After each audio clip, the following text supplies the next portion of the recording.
Iran is telling the UN chief it will respond decisively to military aggression.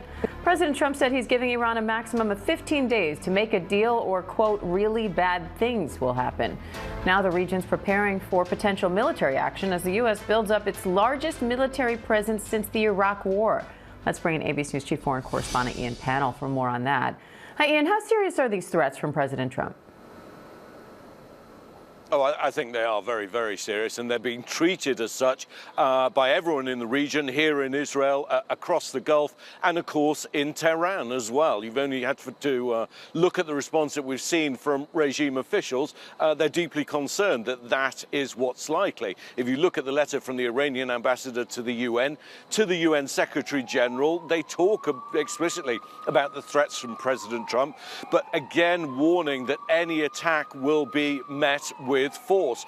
They say proportionately, but they say all US forces, bases, facilities throughout the region will be regarded as a legitimate target. I think Iran stressing in public again and again that it doesn't want any kind of conflict, that it wants peace, it wants diplomacy to work, but warning that it will respond. And there's deep concern, certainly here in Israel, that it could become a target. If the US launches a strike on Iran, that Iran will also retaliate against Israel. Of course, it's entirely possible that Israel will be part of that. But you also have to look at the size of force. You've got these 2 aircraft carriers, you've got 100 cargo planes, refueling planes, fighter jets in the region. As you said in your intro, the biggest force assembled since the 2003 invasion of Iraq. Well, it's not for naught. It could just be to try and apply pressure on Iran, but I think most analysts would consider that overkill. Why is it there? Because if President Trump doesn't get what he wants, what he's demanding,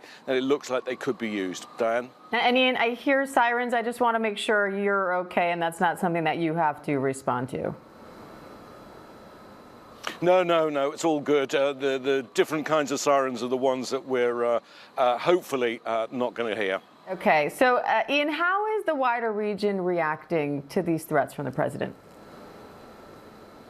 I think there's a lot of anxiety in the region amongst populations and amongst leaders. It's Ramadan. It's only just started. It's a holy month for millions and millions of people across this region. And the whole idea that you could launch a military strike in the middle of Ramadan will generate an enormous amount of popular anger on the streets. And we're kind of seeing a lot of concern about that. And I think that then creates concern for leaders throughout the Gulf, throughout the region, because they know their populations are going to take to the streets to protest against it. They've got to appear strong, potentially opposed to military action. We know that some governments have already said that they won't allow their territory to be used to launch attacks, but obviously if attacks come in, then they could, and this is their fear, I think, they risk being drawn into this wider conflict. And that's something that Iran keeps trying to stress. If you start this, it then becomes a regional conflagration